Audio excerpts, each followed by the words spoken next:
quer voltar? Voltei! Mas não comemorem antes da hora, porque esse vídeo foi gravado no mesmo dia que o vídeo anterior. Então hoje eu estava inspirada, saíram 2 vídeos, quem sabe na próxima sai um pouco mais, tá? Bom, vamos lá. A resenha de hoje é um livro que eu me surpreendi, tá? De um autor super famoso. Na realidade, esse autor nem é um autor, ele pode ser considerado uma instituição em si, já que ele é um dos fundadores da língua inglesa, vamos dizer assim. Não, tudo bem, tô exagerando. Eu tô falando que ele é uma das pessoas mais importantes da língua inglesa, vamos falar assim, tá? Eu até tenho um busto dele aqui na minha estante. Olha que massa.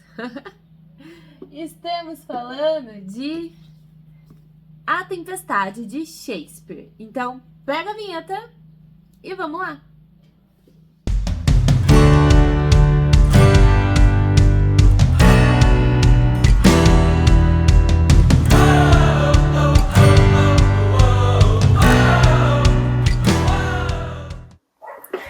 Gente, se o ângulo da câmera mudou agora, me perdoem, porque eu tive que dar uma pausa, porque o gás que eu pedi chegou, então eu tive que receber o cara lá. Então, voltamos aqui ao nosso tema do vídeo, né? Agora vamos falar um pouquinho sobre A Tempestade, o enredo e tudo mais, tá? A Tempestade é uma das obras mais enigmáticas de toda a coletânea que o Shakespeare já escreveu. Ela vai começar com uma tempestade, por isso o nome, voraz, assim, que foi comandada, meio que requerida por Próspero, que é o nosso personagem principal. Próspero, na realidade, é o verdadeiro Duque de Milão. Ele sofreu um golpe do próprio irmão e acabou sendo exilado naquela ilha com sua filha. Obviamente, a sua sede de vingança só cresceu, só cresceu, só cresceu.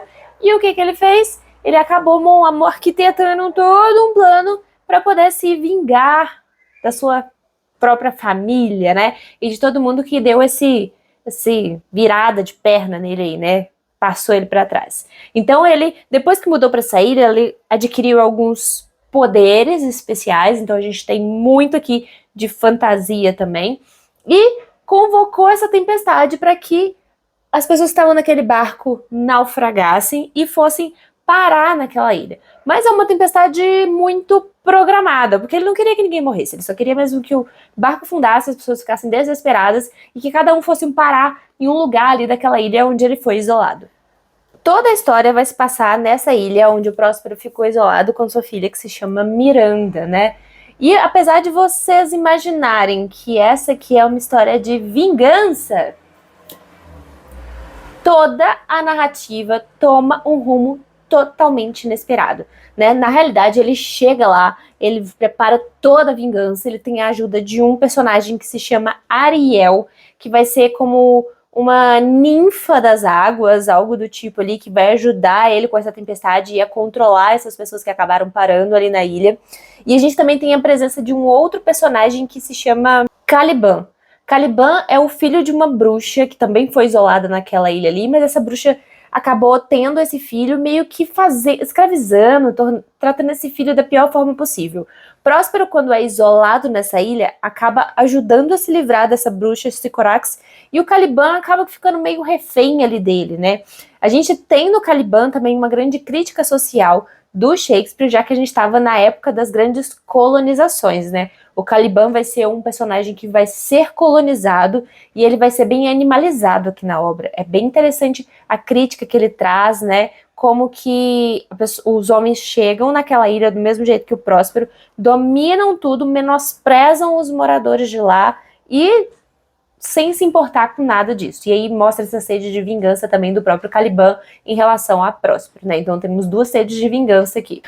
Caliban é ao mesmo tempo vítima, como eu já falei para vocês, e também vilão. Ele vai demonstrar essa dualidade ali entre força da natureza bruta e civilização também. A gente vai ter várias metáforas aqui nesse livro que são interessantíssimas. Mas não pensem que, apesar de ser um tema, um enredo simples e interessante, que essa aqui vai ser uma leitura fácil, já que Shakespeare ele é conhecido pelas sua narrativa estilística e cheia de técnicas literárias. A gente vai ter aqui uma narrativa no formato de peça teatral mesmo, tá? Nessa minha edição do Clube de Literatura Clássica, a gente vai ter no original de um lado e em português do outro, o que torna essa peça uma peça bem curtinha e que ainda tem um texto de apoio bem interessante, tá? Então, por isso que esse livro é um pouco maior. Essa peça é super curta de ler, são 4 atos apenas, dá para você ir desbravando. Você vai ter um pouco de dificuldade de entender, vai ter que voltar em alguns pontos, porque a linguagem é muito rebuscada, né? E vai usar uma técnica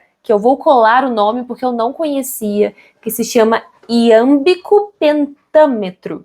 O que é isso, gente? O Shakespeare vai escrever essa obra em um ritmo poético aqui que vai se assemelhar à língua falada. Ou seja, ele vai imitar os padrões naturais da língua inglesa falada. Vou ler um pedacinho para vocês aqui da tradução para vocês entenderem. Deixa eu ver um trechinho que eu marquei aqui, ó.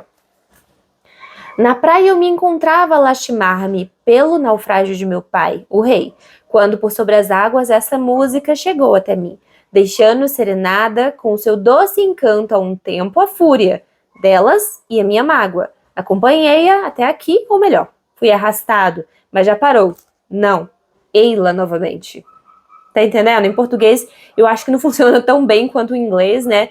Tanto que aqui tem a tradução em inglês, eu não vou ler pra vocês, que eu não vou me atrever, mas ele tem uma musicalidade maior, né? Termina muito em palavras parecidas, que dão essa musicalidade da fala, é bem interessante. Em português, não, tá? Mas se preparem, como eu falei, para leituras difíceis, é uma prosa também, né? Um poema, uma prosa poética em forma de peça. Então é uma coisa muito diferente do que a gente está acostumado no dia a dia, principalmente na contemporaneidade. Ignore os cachorros. Além disso, frequentemente aqui nesse livro, e olha que é um livro curto, tá? Além disso, o Shakespeare também vai empregar aqui técnicas de monólogo e de solilóquios para expressar os pensamentos, né, dos personagens, para a gente conseguir compreender mais como os personagens estão se sentindo. Então, vão ter falas extensas do personagem falando com ele mesmo.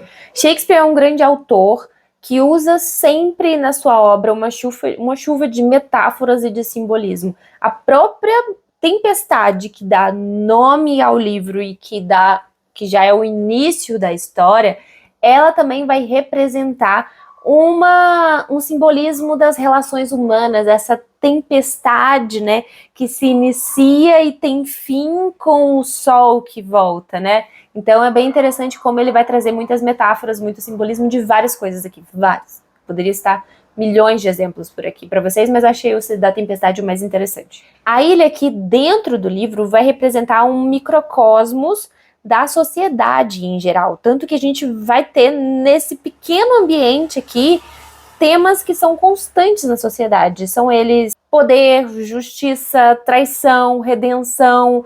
A gente tem uma mini amostra da nossa sociedade em geral aqui. Uma outra característica interessante dessa obra aqui é que Shakespeare vai misturar características de alguns outros tipos de peça teatral. Aqui a gente vai encontrar traços de comédia, traços de tragédia e também traços de romance, né? Ele consegue fazer uma mescla que deixa tudo bem interessante. Realmente é uma narrativa muito rica e repleta de facetas que vai trazer pra gente uma visão interessante sobre o todo da obra do autor, né? Inclusive, provavelmente essa aqui foi uma das últimas peças escritas pelo autor, já na máxima maturidade dele, né? O que ele escreveu de mais maduro, mas bem elaborado dentro da sua obra, né? A gente imagina, porque é o que ele tinha mais experiência quando escreveu.